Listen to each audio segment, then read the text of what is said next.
Good afternoon or good morning, depending on what time of day it is when you're listening to this video. This is Augie Diaz, your tech trainer from Keller Williams Realty Gold Coast and kwcommandtraining.com. Today we're taking a very simple task that we're going to do, and it's the most fundamental. Okay, it's called adding a contact. Your whole entire routine on command and the center of the command world, let's say, revolves around your database, which is your contacts and your leads. Okay. Simply put, a lead is a name and a number and information of a person that you might not know you. You might not know what their intentions are: buying, selling, investing.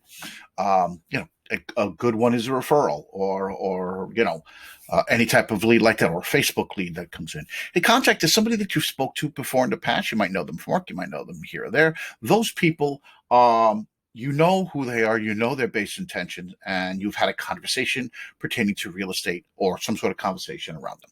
Okay, so you need to maintain your database, and you need to maintain the health of your business is your contacts. There are multiple ways that you can add a contact. If you have them in a CSV file or Excel file, you can import it. That's going to be a totally separate video. For today, to do a transaction, to do an opportunity, to do any of those things, you simply have to enter that contact, that seller or buyer into your database. It's very simple. You're inside the contacts, which is the icon with the little person. You go to the upper right corner and you hit add contact. A little window is going to pop up. The most basic of information you need is the name, email address, phone number. That's very important. Now, if this email address is anywhere else in your database, it's going to come up with a conflict. So make sure that you don't have johndoe@gmail.com connected to a contact in here called Johnny Boy, and you might have just forgot that that's the same guy.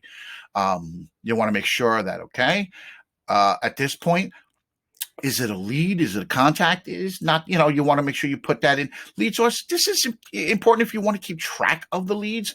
Do they come from your sphere of influence, the direct mail? How did you do it? It also keeps track of how the quality of the leads are coming, etc. Now, I'm on a team, so I have a few more options here that are on here. If you're a solo agent, you're not going to have these options.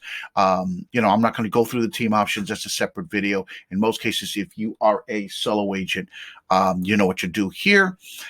Tags, this is probably the most important part of adding a contact. Your tags are like a filing system for this person. As your database grows and the number of contacts you have, you need a quick way to be able to pull up these people, to call them back, to send them emails, to send them a multitude of things. So you have to tag them properly. Your system comes pre-tagged with a lot of basics. These are all ones that I've created. You can create custom ones, but you could put buyer, and you're going to notice buyer pops up. You could do seller, and all you need to do is click the seller. If you want to create one, notice you could type anything you want. You could hit create custom tag, pick a color, and it's going to add that custom tag. What are some custom tags you might want to do? You might want to put open house. You might want to use first time buyer. You might want to put the neighborhood. All those are going to help you market to these people and pull up a group of people later on. So it's extremely important that you get the tagging down packed. Okay. Now you can right there to do a transaction, to start a opportunity. That's all you need. When you hit the add more information, this is where the gravy comes in. First and foremost, I would get into the habit of asking people what is their preferred method of contact. Do you want to be talk, text, email, call? Okay. If there are additional contact information, this is very important. Their home address. You cannot sell their home if you don't know where they live. Okay. A little bit of information about them. This is really important. Sometimes it's a legal name. Like my name is Augie Diaz. Most of you know me by that. My legal name is Agustin Diaz. Description. This is a great place to put information that you're going to have to remember later on. Husband and wife, they have a little son named Tommy, they have a pet named Spot, et cetera, et cetera. That's the information that later on when you're doing calls and you want to do a little soft touch. And you could go through this, and the rest of the information in here in the context is pretty self-explanatory. You could track their birthday. Most of the time, get that from Facebook. It's a great touch when you send them a happy birthday online or a card. Their anniversary of when they sold or when they bought their home, maybe what work. And if you need to keep track of additional things, you could create a custom field of anything.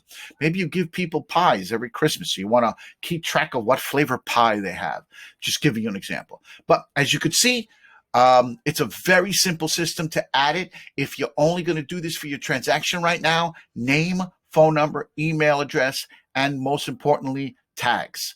All right, folks, if you have any other problems or questions, please feel free to reach out to me at A as in Apple, Diaz, D-I-A-Z at KW.com, or join us here at KWCommandTraining.com. All the best to your success.